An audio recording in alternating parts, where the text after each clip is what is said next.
السلام عليكم ورحمة الله وبركاته. أهلا وسهلا بكم في فيديو جديد وحلقة جديدة. ورسميا وسام أبو علي مهاجم النادي الأهلي الجديد لمدة 4 سنوات، قيمة الصفقة 2 مليون دولار. أجدع حاجة وأحسن حاجة في صفقة وسام أبو علي إن الصفقة ما أخدتش وقت التفاوض، ما أخدش وقت، ما قعدناش نتمرقع زي ما كنا بنتفاوض مع المهاجمين قبل كده. المهاجم يقول لك لا خالتي بتغسل، خالتي بتولد، مش عارف هنروح فين، هنيجي منين. الصفقة تقعد شهر أو 2 وفي الآخر نلقى الميركاتو وباب القيد اتقفل والميركاتو خلص وما جبناش مهاجم. ونسمع على كمية مهاجمين بقى في السوشيال ميديا: الأهلي تعاقد مع الدبابة، الأهلي تعاقد مع الصاروخ.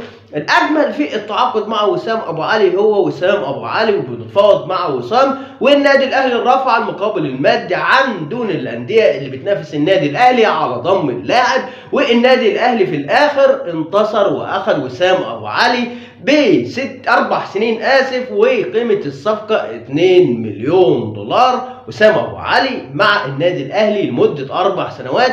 يوم الثلاث إن شاء الله وسام أبو علي هيصل القاهرة عشان يخضع للفحص الطبي والفحوصات الطبية.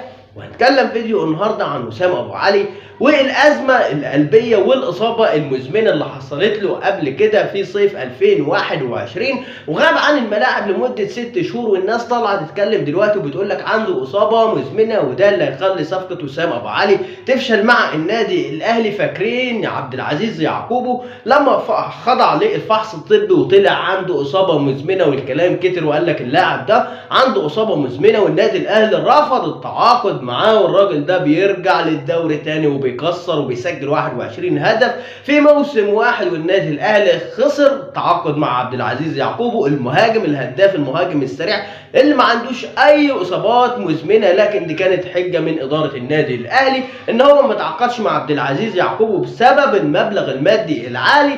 فطبعا هنروح بقى للفيديو النهارده وهنتكلم عن وسام ابو علي شويه، اللاعب الفلسطيني المهاجم المميز، سنه صغير، واللي هيعتبر داخل النادي الاهلي لاعب مصري مش لاعب عربي ولا اجنبي، ولا هيكلف النادي الاهلي لاعب اجنبي. ودي ميزه في صفقه المهاجم. كمان معكم حسن نور ودي قناتي على اليوتيوب، فضلا وليس امرا الاشتراك في القناه وتفعيل زر الجرس عشان يوصلكم كل جديد، وما تنسوش اللايك والاشتراك وتكمل الفيديو معايا للنهايه، ويا ريت تصلي على النبي. ونبدا الفيديو على بركه الله.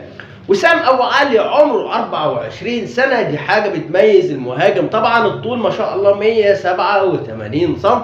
اللاعب يعني بيجيد العاب الهواء وبيسجل بدماغه وبيلعب برجله اليمنى، ودي حاجه ممتازه جدا. ولاعب بيسدد تسديدات صاروخيه، واللاعب فينشه جميل، واللاعب عنده لياقه بدنيه عاليه. وغير كده الاصابه المزمنه اللي كنا بنتكلم عليها لا، ده في صيف 2021 رجع بعد كده في موسم 2022 2023 وشارك مع النادي الدنماركي في 16 مباراة وساهم في 10 أهداف، سجل 9 وصنع هدف. اللاعب أخذ أفضل لاعب في الموسم في الدوري السويدي. كمان يعني اللاعب مميز، اللاعب سريع، اللاعب مهاري، فينشه كويس، بيراوغ كويس، اللاعب ممتاز. اللاعب هل مناسب للنادي الاهلي؟ هيتألق في هجوم النادي الاهلي. اللاعب طبعا مناسب لهجوم النادي الاهلي وهيتألق ان شاء الله مع النادي الاهلي. غير كده الحاجه اللي بتميز اللاعب واللي كان بيطلبها جماهير النادي الاهلي دايما هو مهاجم صغير ومهاجم هداف.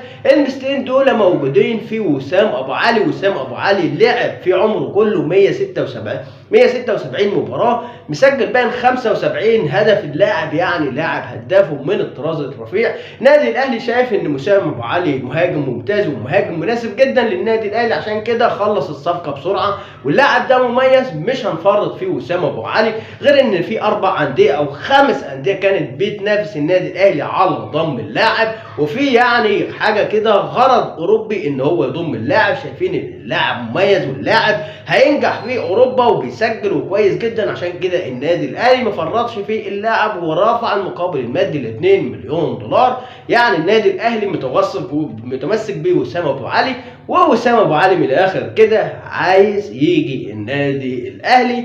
اللاعب هيكون باذن الله لاعب مصري، يعني مش هيكلف النادي الاهلي لا لاعب اجنبي ولا لاعب عربي، واللي ميزه بتميز اللاعب.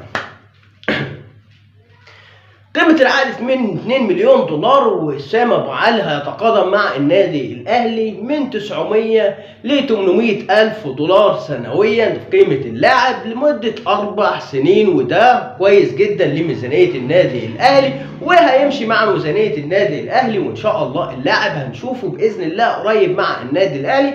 طبعا اللاعب هيصل يوم الثلاث للفحص الطبي. الإصابة المزمنة، والنادي الأهلي علب بالإصابة المزمنة. وسام كان بيلعب ماتش عادي وجاته أزمة قلبية وشالوه للمستشفى، وطلع إن هو عنده أزمة قلبية وغاب عن الملاعب 6 شهور.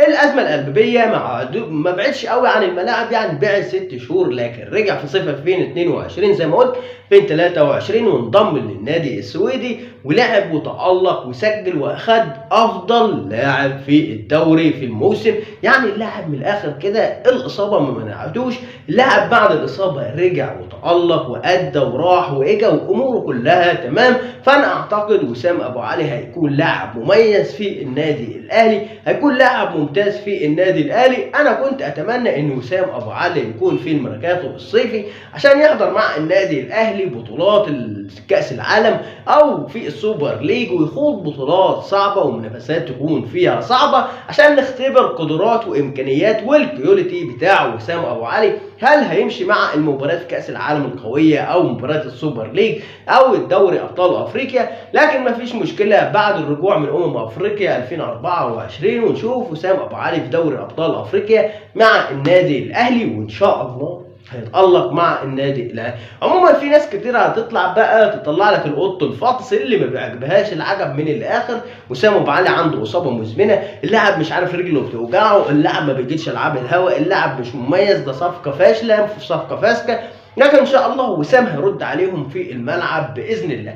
اما بقى محمود الخطيب واداره النادي الاهلي لما عرفت بالازمه القلبيه لوسام والاصابه المزمنه اللي ممكن تهدد حياه اللاعب او ما يتالقش او يكون عاجز في حياته ما يتالقش في الملاعب مع النادي الاهلي، النادي الاهلي قال له يا وسام يا حبيبي احنا ما عندناش مشكله، هتوصل القاهره وهنكتب العقد والامور 100%، بس لو الفحص الطبي طلعت عندك اصابه مزمنه احنا هنفسخ العقد ومفيش اي مشكله خالص. ووسام ابو علي وافق على كده، لكن ان شاء الله الفحص الطبي مش هيكون في اي حاجه خالص. وسام باذن الله يكون متواجد مع النادي الاهلي بعد 2024 افريقيا 2024، وهيكون واحد من لاعبين النادي الاهلي، واحد من مهاجمين النادي الاهلي، وهيكون ان شاء الله كده هداف الدوري المصري موسم 2023-2024. وسام لاعب امكانياته كبيره، وسام لاعب مميز، وسام لاعب هداف، يعني من الاخر كده وسام هنشوفه بيتألق مع النادي الاهلي. انا بقول وسام ابو علي افضل من ازارو كمان بمراحل، فالنادي الاهلي جاب مهاجم من العيار التقيل. خلي اللي يقول هنشوف وسام ابو علي لاعب مهاجم كبير ان شاء الله ويتألق مع النادي الاهلي. وكده وصلنا لفيديو النهارده وحلقه النهارده. كان معكم حسن نور قناتي على اليوتيوب، فضلا وليس امرا الاشتراك في القناه وتفعيل زر الجرس عشان يوصلكم كل جديد، واستنونا في فيديو تاني ان شاء الله. والسلام عليكم ورحمه الله وبركاته.